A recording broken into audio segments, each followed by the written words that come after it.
I'm Patricia Skalka, and I'm the author of the Dave Cubiak Door County Mysteries. When I was working on Deathstalks Door County, I had this concept of this perfect veneer surface of the location and the sinister forces beneath. So I'm focusing on what happened in the past, what was going on that is going to be expressed as a murder, a crime in the present time. And all the while I'm thinking about that, there's this character just off in the corner of my mind. And this is Kubiak coming together. Now, I had spent many years as a nonfiction writer. I did feature articles primarily, interviewing a lot of people, and I knew who they were and what they went through. So Kubiak is like a composite of all these people I know, Chicago cops that I knew through my husband, people that I knew through stories that I'd written, just my own experience with humanity. And he just formed there in the corner. And at the end, I'm thinking, who's my protagonist? There's Dave. I knew from the kind of work that I had done before that I wanted him to have this tragedy in his life. And I knew how that could affect someone over a period of time. So Kubiak presented himself to me literally as the person who was going to be the protagonist in my story.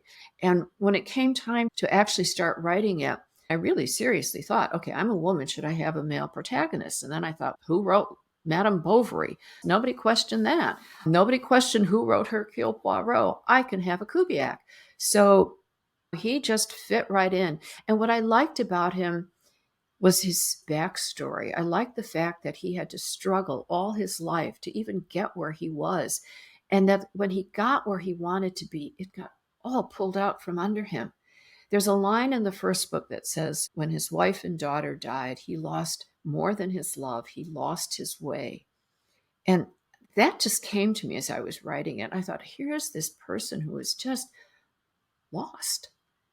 And there was something about his need to get back on track, to find himself again, that appealed to me. I like those kinds of stories. I feel that a good mystery is more than just a solution to whodunit.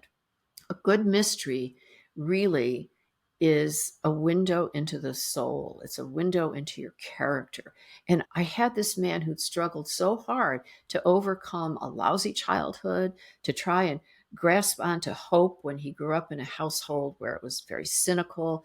And he worked to get where he was. I wanted him to just keep going. That's what appealed to me, the sense that you can take control of your life, that you can make things better for yourself if you really approach it in the right way and work at it, and if you believe, and if you associate with people who will support you.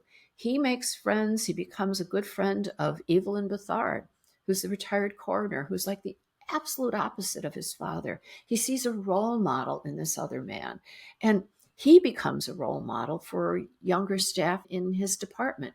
So he's paying it back, paying it forward. I just like the guy. I like the fact that he faced what he had to face and that he took steps forward and that he opened himself up to being vulnerable. There aren't a lot of men who will do that. And he was willing to do that. And so I was rooting for Dave all along. He was like my best guy there. And I just went with him.